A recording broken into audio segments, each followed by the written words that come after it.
नाचेगी क्योंकि तुम्हें नहीं मालूम जब कोई किसी की ना माने तो हाल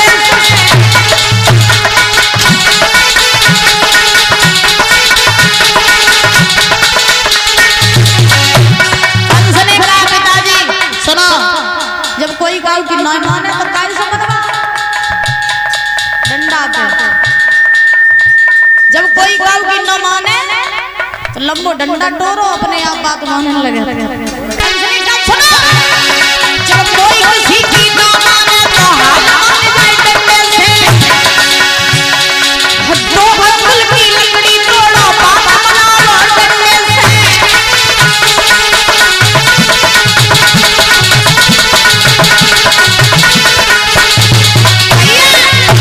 राजकुमार चतुर घोड़े को चाल दिखावे डंडे से कंसराज प्रजा को बुलाओ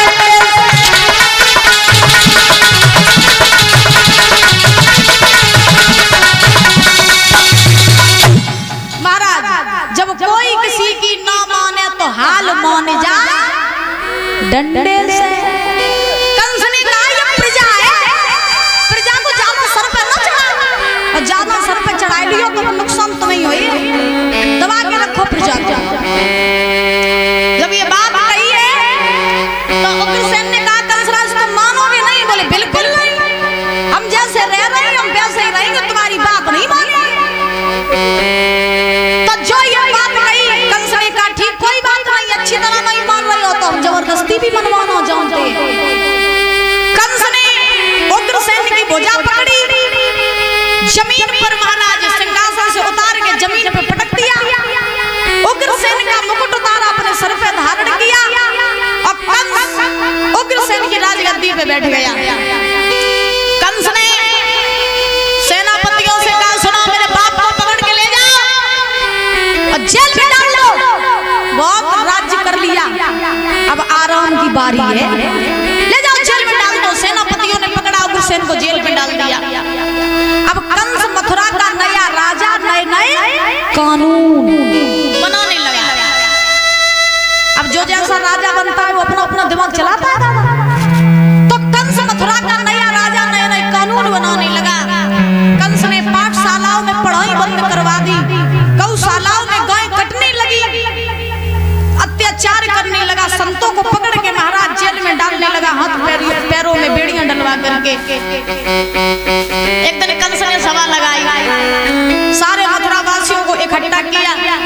और जब सभी मथुरा वासियों को इकट्ठा किया तो कंस ने मथुरा वासियों से कहा भैया जब जाओ मेरे राज्य में कोई दुखी तो नहीं है तो एक व्यक्ति रहे परीक्षित जी तुम्हारी जैसे बड़ो दुखियार तुम दुखी हो पक्की बात तुम्हें दुख दूर कर देंगे बताओ फिर जाना कहियो शास्त्री जी ने कहा करो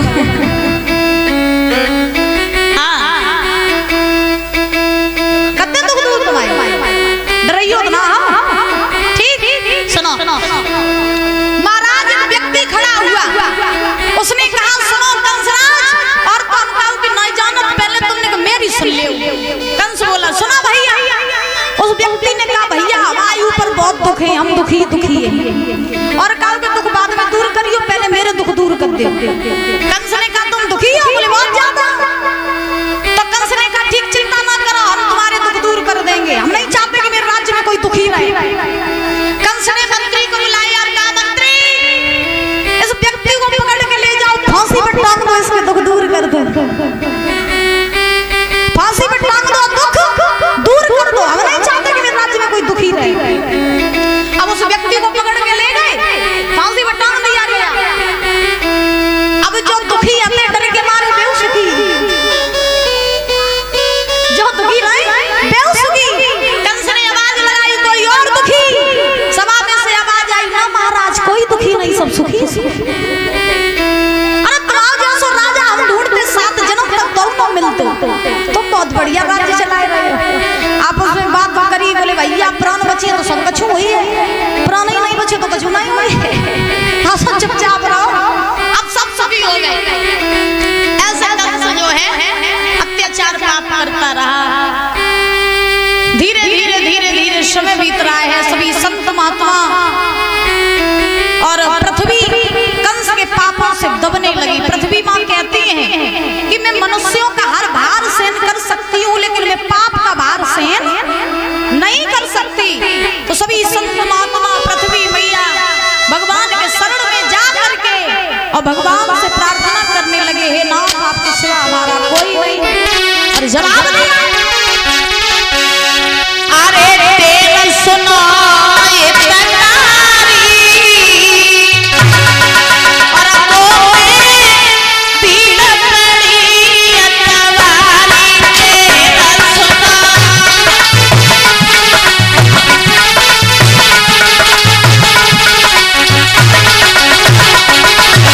बोलो तुम्हें वो कछु ना कछु दुख तो ही है। हाँ क्या पता भगवान आ ही जाए,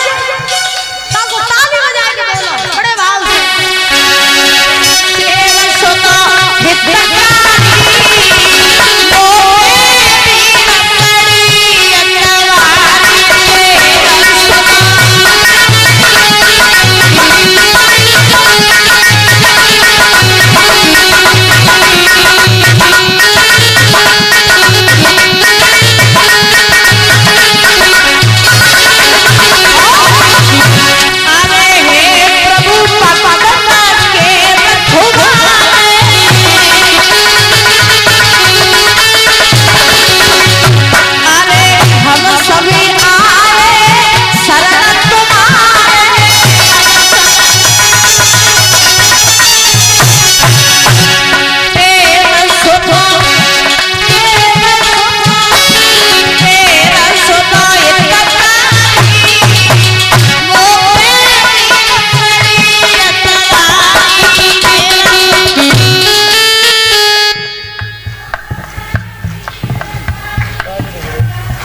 चलो कछु दवा आई।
संतों से कहा है कि चिंता ना करो, हम बहुत जल्दी पृथ्वी पर अवतार लेकर के आएंगे,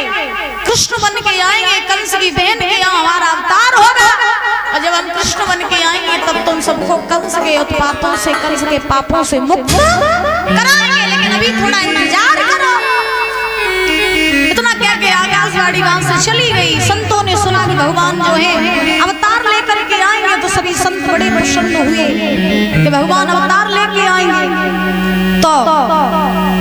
संत महात्मा रहने लगे। कंस के उत्पात कम नहीं हो रहे। कंस ने एक दिन सोचा कि हमने जो है राज्यपाट तो मेरे पास है ही, मथुरा का राजा मैं हूँ, तो शादी कर लेनी चाहिए। अच्छा ब्याह की खुशी सगाई होते महाराज,